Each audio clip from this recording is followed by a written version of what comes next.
ਇਸ ਵੇਲੇ ਦੀ ਵੱਡੀ ਖਬਰ ਕੈਨੇਡਾ ਤੋਂ ਆ ਰਹੀ ਹੈ। ਕੈਨੇਡਾ ਦੇ ਵਿੱਚ ਬਰੈਂਪਟਨ ਦਾ ਰਹਿਣ ਵਾਲਾ ਕਰਮਵੀਰ ਸਿੰਘ ਸਾਰਨੀਆਂ ਬਾਰਡਰ ਦੇ ਉੱਤੇ 187 ਕਿਲੋ ਕੋਕੀਨ ਦੇ ਨਾਲ ਫੜਿਆ ਗਿਆ। ਪੂਰਾ ਮਾਮਲਾ ਕੀ ਹੈ ਤੁਹਾਨੂੰ ਦੱਸਦੇ ਹਾਂ। 12 ਜੂਨ 2025 ਦੀ ਗੱਲ ਹੈ, ਜਦੋਂ ਕਰਮਵੀਰ ਸਿੰਘ ਅਮਰੀਕਾ ਤੋਂ ਕੈਨੇਡਾ ਦੇ ਵਿੱਚ ਦਾਖਲ ਹੋ ਰਿਹਾ ਸੀ ਤਾਂ ਉਸ ਦੇ ਟਰੱਕ ਦੀ ਤਲਾਸ਼ੀ ਲਈ ਗਈ।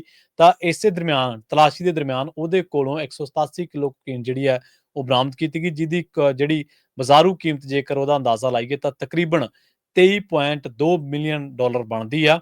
ਦੱਸਿਆ ਜਾ ਰਿਹਾ ਕਿ ਕਰਮਵੀਰ ਸਿੰਘ ਨੂੰ ਤਸਕਰੀ ਦੇ ਦੋਸ਼ ਦੇ ਵਿੱਚ ਚਾਰਜ ਕਰਕੇ ਪੁਲਿਸ ਦੇ ਹਵਾਲੇ ਕਰ ਦਿੱਤਾ ਗਿਆ ਹੈ। ਕਰਮਵੀਰ ਸਿੰਘ ਦੀ ਉਮਰ 27 ਸਾਲ ਦੱਸੀ ਗਈ ਆ ਤੇ ਇਹ ਬਰੈਂਪਟਨ ਦਾ ਰਹਿਣ ਵਾਲਾ ਹੈ। ਇਸੇ ਸਾਲ ਹੁਣ ਤੱਕ ਦੱਸਿਆ ਜਾ ਰਿਹਾ, ਅੰਕੜਿਆਂ ਦੇ ਉੱਤੇ ਜੇਕਰ ਗੌਰ ਕਰੀਏ ਤਾਂ ਇਸੇ ਥਾਂ ਦੇ ਉੱਤੇ ਹੁਣ ਤੱਕ 978 ਕਿਲੋ ਕੋਕੀਨ ਬਰਾਮਦ ਕੀਤੀ ਜਾ ਚੁੱਕੀ ਆ। ਸਾਲ ਦੇ ਚੜ੍ਹਦਿਆਂ ਤੇ ਹੁਣ ਤੱਕ, ਯਾਨੀ ਕਿ ਜੂਨ ਦੇ ਆਖਰੀ ਦਿਨਾਂ ਦੇ ਵਿੱਚ ਜੇਕਰ ਇੱਕ ਅੰਦਾਜ਼ੇ ਦੇ ਮੁਤਾਬਕ ਆਪਾਂ ਗੱਲ ਕਰੀਏ ਤਾਂ ਇਹ ਉਹ ਲੋਕ ਨੇ ਜਿਹੜੇ ਅਮਰੀਕਾ ਤੋਂ ਜਿਹੜੀ ਡਰੱਗ ਲਿਆ ਕੇ ਕੈਨੇਡਾ ਦੇ ਵਿੱਚ ਵੇਚਣੀ ਚਾਹੁੰਦੇ ਨੇ ਜਾਂ ਉਹਦੀ ਤਸਕਰੀ ਕਰਦੇ ਨੇ।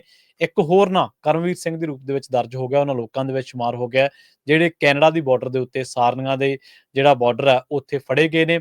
ਇਹ ਉਹ ਰਸਤਾ ਜਿੱਥੋਂ ਵੱਡੀ ਗਿਣਤੀ ਲੋਕ ਉਹ ਅਮਰੀਕਾ ਤੋਂ ਕੈਨੇਡਾ ਦੇ ਵਿੱਚ ਦਾਖਲ ਹੁੰਦੇ ਨੇ।